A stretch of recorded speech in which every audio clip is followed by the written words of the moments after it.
la RDC est immensement riche. Mais comment se fait-il que... Parce que je vais parler maintenant de la sécurité alimentaire en tant que maire.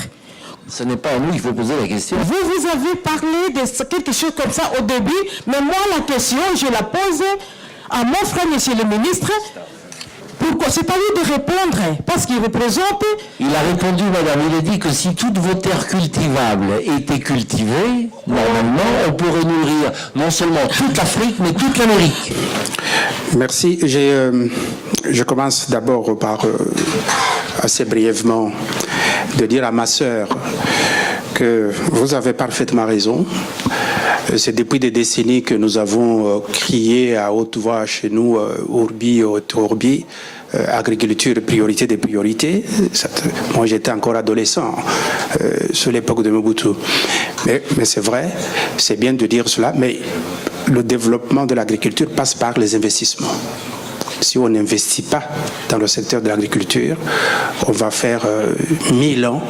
Nous allons continuer à dire nous avons des richesses agricoles, nos enfants meurent de faim, etc. Aujourd'hui, je vous invite à assister à la communication du ministre de l'Agriculture qui est là dans la salle. Il va vous répondre à ces préoccupations-là, c'est ce que nous sommes en train de faire maintenant. L'émission Écho d'Europe de ce dimanche vous amène à Genève. Nous sommes présentement au Palais des Nations, ici à Genève, où grâce à l'ingéniosité de la Radio-Télévision nationale congolaise, nous allons vous faire revivre ce qu'a été la 20e session du Forum Crans-Montana, où la République démocratique du Congo, pays émergent et qui rivalise avec les grandes nations sur le plan de leadership international, a pris la parole avec le ministre délégué auprès du Premier ministre et le ministre de l'Agriculture qui est venu ici à Genève pour parler de la sécurité alimentaire. Écho d'Europe va donc vous faire vivre cette ambiance qui a régné ici à Genève du 24 au 27 octobre 2018. Mon cher Jean-Pierre Onema, je voudrais d'ailleurs profiter de ces instants pour vous rendre hommage, parce qu'on ne le fait pas assez dans notre pays. Vous savez, quand quelqu'un est là en train de servir la République, j'ai l'impression que nous attendons qu'il ne soit plus là pour pouvoir rendre hommage à son travail. Moi, je profite pendant que vous êtes là pour vous dire que ce que vous faites est bien pour notre pays. Voilà. Vous avez choisi d'être ici en Europe afin de couvrir toutes les actions, toutes les activités des acteurs congolais qui viennent en Europe au nom effectivement de la coopération, au nom des relations que nous devons établir avec le pays ami, des pays partenaires, et vous êtes là pour couvrir positivement, dans une approche tout à fait patriotique, ces activités-là. Donc je crois que vous êtes suivis chez nous en RDC, à Kinshasa et dans toutes les provinces, via la RTNC, et je pense que c'est une bonne chose. J'ai tenu donc à M. Onema à vous encourager de poursuivre ce travail qui est un travail positif, parce qu'il est important que le citoyen congolais sache ce que viennent faire ici en Europe les représentants ou le membre de leur gouvernement. C'est très important. Donc continuez comme ça, M. Onema. Bravo.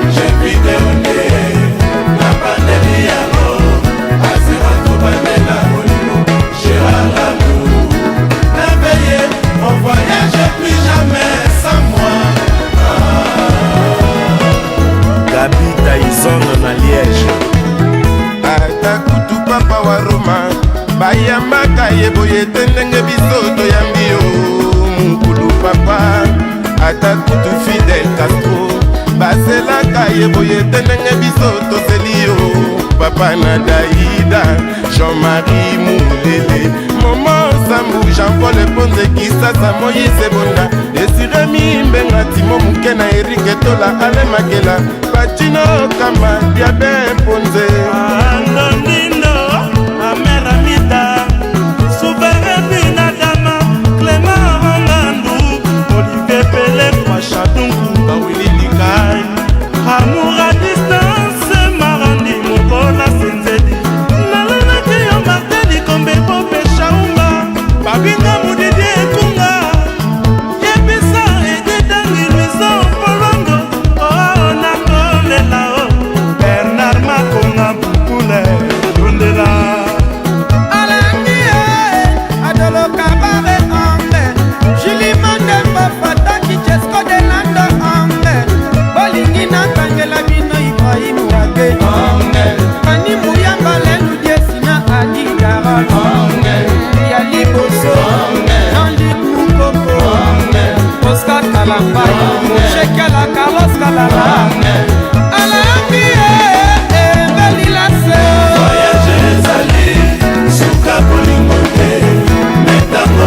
RDC a été présente. Ça, c'est quelque chose de très positif. Ce sont des forats dans lesquels nous ne sommes pas souvent représentés. Et pour une fois, on l'a été. Nous sommes très contents, nous sommes très fiers parce que la voix de la RDC a été portée très haute et surtout que les possibilités d'investissement en RDC ont été mises en exergue. Je crois que c'est quelque chose de très positif parce que vous savez, l'image qu'on donne souvent de la RDC, c'est dans le domaine des violations de droits de l'homme, ainsi de suite, comme si en RDC, il n'y avait que des questions de droits de l'homme. Nous sommes un pays aux multiples potentialités. Et je crois que ce forum a permis de découvrir une autre face de la RDC dont on ne parle pas très souvent. Et c'était très positif.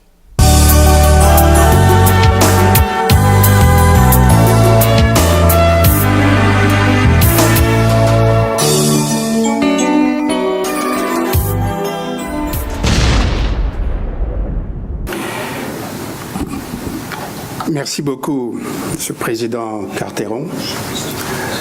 Je vous remercie en particulier pour l'invitation que vous avez adressée à la République démocratique du Congo pour venir participer aux travaux de cette session spéciale du Forum de Crans-Montana. Monsieur le Président, les défis auxquels l'humanité est confrontée aujourd'hui sont multiples. Et ceux qui m'ont précédé devant ce micro l'ont répété. Je vais inscrire mon intervention dans ce forum pour montrer la contribution de la RDC au problème de la sécurité. Sécurité en Afrique, et sécurité dans le monde. Du point de vue de la RDC, sur le plan de sécurité bien sûr, Monsieur le Président est un penseur immense des années 60-70, a dit que lorsque vous regardez la carte de l'Afrique, l'Afrique a la forme d'un revolver dont la gâchette se trouve justement en RDC. Et donc ça signifie que au niveau du gouvernement congolais, nous sommes très conscients du fait que notre pays, avec sa position géostratégique, géopolitique, un pays entouré de 9 pays voisins, nous venons ici après la Chine, qui a peut-être une dizaine de voisins, mais la RDC, nous en avons 9 pays voisins. Nous sommes conscients que s'il y a des problèmes dans notre propre pays, des troubles, des désordres, des chaos, c'est pratiquement toute l'Afrique centrale qui sera en difficulté et au-delà toute l'Afrique. Il y a quelques années, notre pays était confronté à des problèmes de guerre civile et Madeleine Albright, l'ancien secrétaire d'État américain, même dit qu'il y a eu la première guerre mondiale en Afrique, c'était en RDC, où il y a eu une dizaine d'armées étrangères qui sont battues. Donc nous sommes très conscients de ce problème. Et nous devons travailler pour stabiliser la RDC sur le plan politique, sur le plan économique, sur le plan social. C'est ainsi que la RDC est engagée dans plusieurs organisations internationales, régionales, sous-régionales, en particulier dans le cadre de la conférence internationale sur la région des Grands Lacs, avec le pacte de Nairobi de 2006, pacte sur la paix, la stabilité, la sécurité et le développement en Afrique. Parce que nous sommes conscients que s'il y a des problèmes d'insécurité, des guerres à notre pays, nous pouvons envoyer des millions et des millions de réfugiés dans des pays voisins et cela va contribuer à l'insécurité de la région et de toute l'Afrique.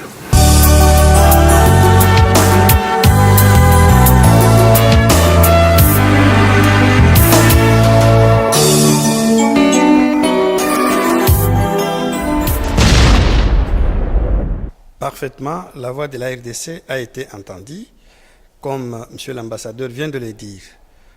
On nous a toujours accusés d'une façon négative.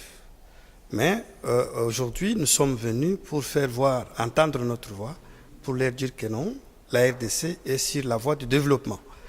Et l'agriculture a une place dans notre économie. Le Congo dispose la terre le Congo dispose de climats favorables. Nous demandons aux investisseurs de venir chez nous, investir dans le secteur agricole, puisque nous avons suffisamment de potentialités. Alors, je voudrais profiter de ce micro, puisque on a dit hier que la paix, la tranquillité précède le développement. Effectivement, chez nous, nous avons choisi la voie de la paix, la voie du développement, puisque nous allons avoir bientôt les élections. Et ces élections, comme vous le savez, le président de la République, en fonction aujourd'hui, il a terminé ce 2 mandats, il a accepté de céder l'alternance, permettre à d'autres personnes de diriger et d'amener le Congo à la voie du développement. Donc, je pense que nous continuons. Nous allons maintenant, comme l'ambassadeur l'a dit, ne pas être absents dans de tels forums, puisqu'il faudrait que dorénavant, que la voix de la RDC soit entendue par tout le monde. Merci.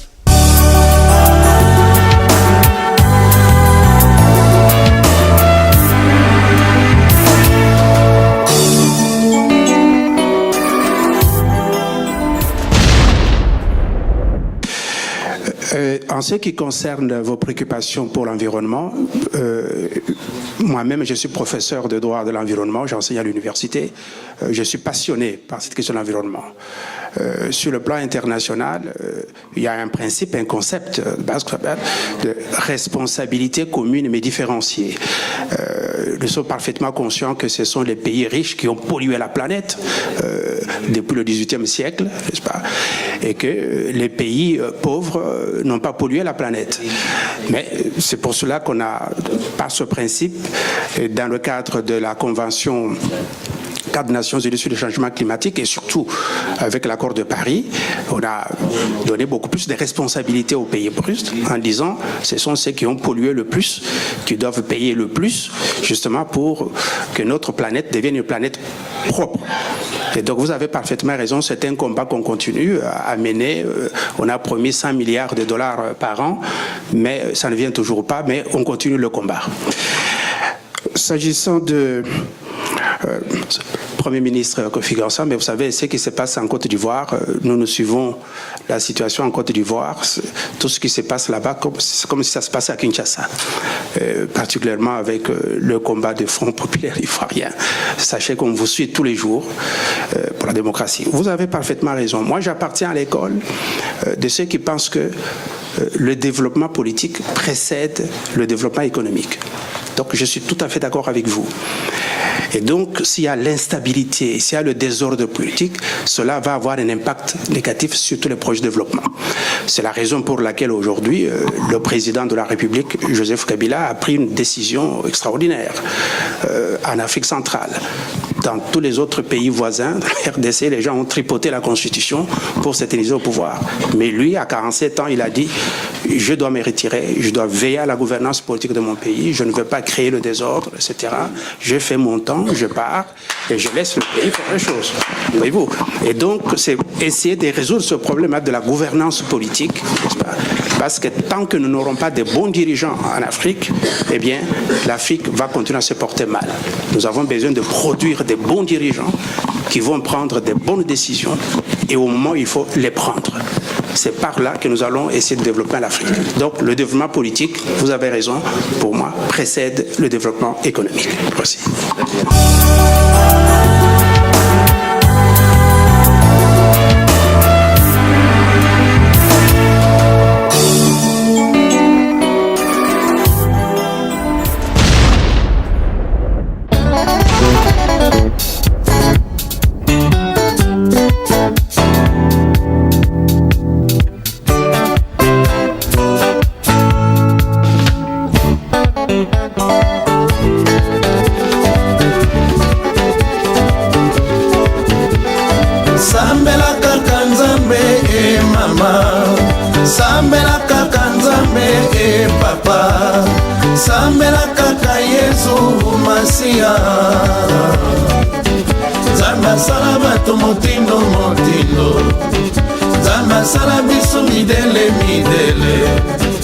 Yesu Kristo kuta asalisa biso kaka biso bato nde toboma ye sambela kaka nzambe e mama sambela kaka nzambe e papa sambela kaka yesu masiya nzambe asala bato motindo motindo nzambe asala biso midele midele yesu kristu moto asalisa biso kaka biso bato nde toboma ye na ebandeli ya mokili ezalaki kaka bongo masumu e adamu na eva basalaki lisumu lisantu toboma yesu mpo na nini sambela kaka nzambe e mama sambela kaka nzambe e papa. Mais ce soir, je vais vous parler un peu des trains qui arrivent à l'heure. Vous parler un peu de la RDC qui est debout, qui marche et qui gagne. Avant tout, je vais vous présenter d'abord la RDC, République démocratique du Congo. Un petit peu une sorte de carte postale de la RDC. La RDC, c'est un grand pays qui est situé au cœur de l'Afrique. Sa superficie est de 2 345 000 km². C'est à peu près la superficie de toute l'Europe occidentale. Quand vous prenez la carte de la RDC, vous la superposez sur la carte de l'Europe occidentale, vous avez le sud du Katanga au Portugal. Et la région de l'Ituri se trouve à peu près dans la Sibérie orientale. Ça veut dire les dimensions de ce vaste territoire. Une population évaluée aujourd'hui à peu près 80 millions d'habitants, dont les 2 tiers sont composés de jeunes de moins de 25 ans. Sur le plan des ressources minérales, je l'ai dit un tout petit peu ce matin, tous les tableaux de Mendeleev, les ressources connues, se trouvent à RDC. On a même des minéraux rares qu'on trouve qu'en RDC et nulle part ailleurs. Nous avons le cobalt, aujourd'hui qui est un minerai phare, pour des raisons que vous connaissez. Et c'est à cause de l'abondance de ces richesses minérales que quelqu'un a dit que la RDC c'est un scandale géologique. Mais il faut ajouter aussi que la RDC possède des terres très fertiles. Nous avons à peu près 80 millions d'hectares de terres arables fertiles. Tout pousse à RDC, avec un climat très équilibré. Le pays est traversé par l'équateur. Quand il pleut au nord, il fait sec au sud. Quand il fait sec au sud, il pleut. Donc, on peut tout cultiver, tout chaque année.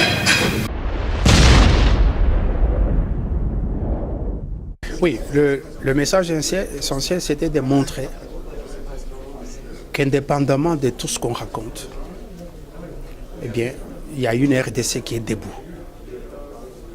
qui marche, qui gagne et qui va de l'avant.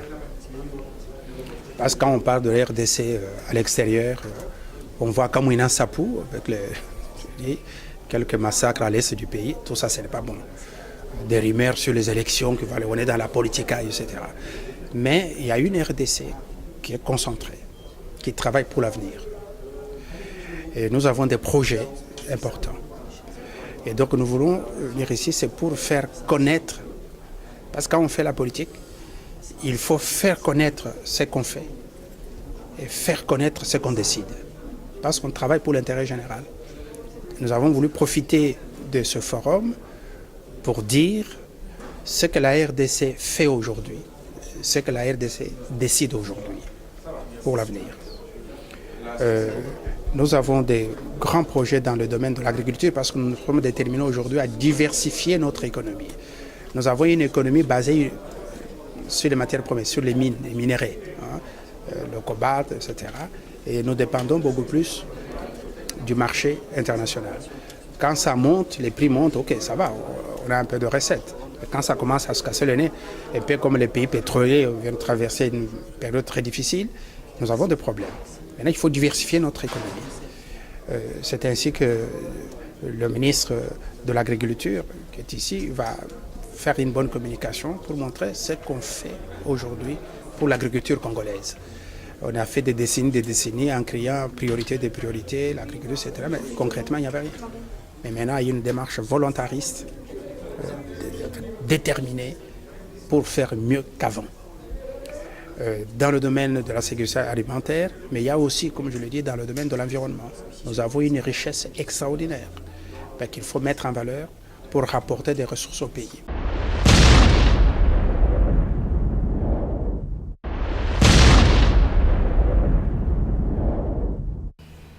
C'était un plaisir, mesdames et messieurs, de vous présenter cette émission en direct de Genève.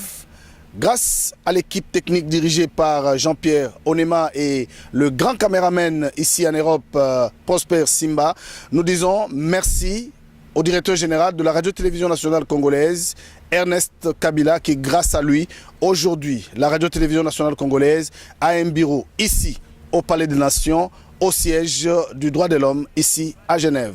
Merci à toute l'équipe, merci à vous tous qui nous suivez de partout ailleurs. Retenez que la seule adresse est Code Europe, Jean-Pierre Onema.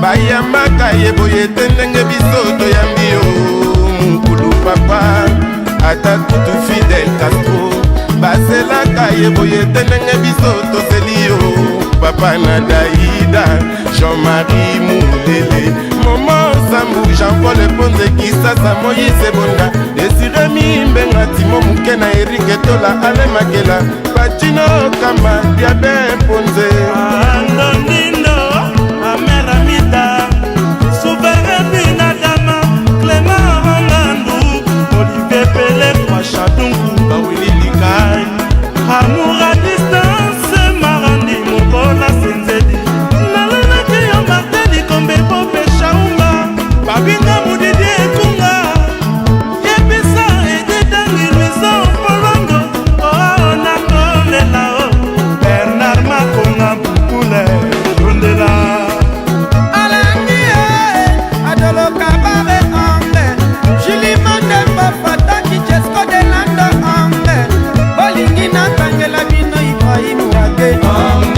Ani Muyamba Lenu Diesina Adi Daral